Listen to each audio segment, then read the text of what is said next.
কলকাতার সেরা দুর্গাপুজো থিম 2020-তে আজ আমরা একটা নয়, একসাথে চারটি পুজোর থিম কি হতে চলেছে সেটা জেনে নেব। আর সেই পরিক্রমা শুরু করব উত্তর কলকাতার এমন এক পুজো মণ্ডপ থেকে, যেখানে গত বছর সারা কলকাতার মানুষের সাথে সাথে ভিন গ্রহের এলিয়েনরাও হাজির হয়েছিল দুর্গা ঠাকুর দেখতে। ঠিক ধরেছেন, প্রথমেই আমরা জানব কুমোরটুলি পার্কের এই বছরের দুর্গাপুজোর থিম কি হতে চলেছে। তবে অতিমারির জন্য এবার পুজোর পরিবেশটাই পাল্টে গিয়েছে। পুজোর বাজেট এক ধাক্কায় অনেকখানি কমেছে, ফলে কমেছে পুজোর জৌলুস।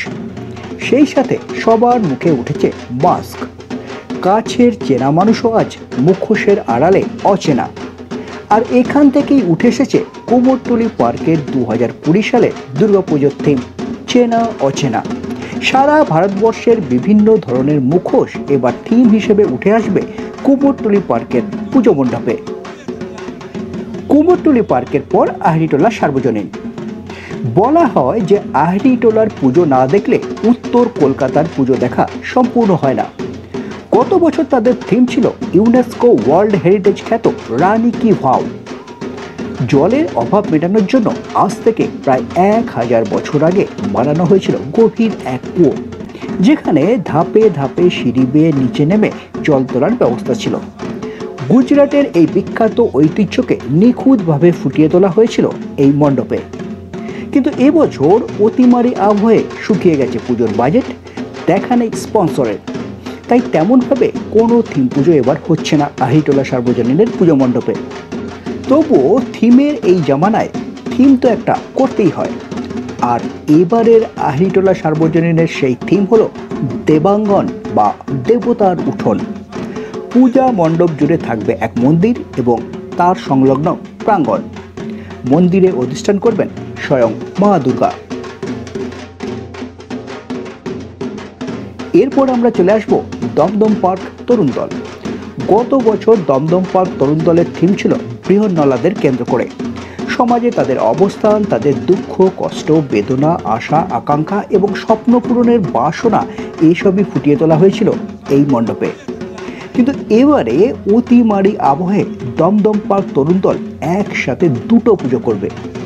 হ্যাঁ, ঠিকই শুনছেন, একটা পুজো যেমন এখানে হয় তেমন হবে, আর অন্য পুজোটা হবে দক্ষিণ 24 পরগনার আফগান বিধ্বস্ত এক গ্রামে। কারণ তারা জানিয়েছে এবার তাদের পুজো করার সামর্থ্য নেই, তাই তরুণ দল বাড়িয়ে দিয়েছে তাদের সাহায্যের হাত। দমদম পার্ক তরুণ দল দুর্গাপুজোর নবমীতে প্রতি বছর 2000 জন মানুষকে পুজোর ভোগ বিতরণ করেন। এবারে সেটা হবে সেই গ্রামের পুজোতে। দর্শকেরা মূল প্যান্ডেলের ভেতরে প্রবেশ করতে পারবেন না, বাইরে থেকেই দর্শন করবেন। অবশ্য দুপাশের দেয়াল জুড়ে থাকবে অনেক কারুকার্য। আর পুজো এবার হবে ছোট মাঠে। আমাদের আজকের শেষ গন্তব্য উত্তর কলকাতার স্বনামধন্য দুর্গাপুজো মণ্ডপ কাশী বোস লেন। কাশী বোস লেনের গত বছরের দুর্গাপুজোর থিম ছিল অস্তিত্ব, যেখানে জলের অভাবে আগামী দিনে মানব সভ্যতার কী সংকট দেখা দিতে পারে সেটাই নানা আঙ্গিকে ফুটিয়ে তোলা হয়েছিল।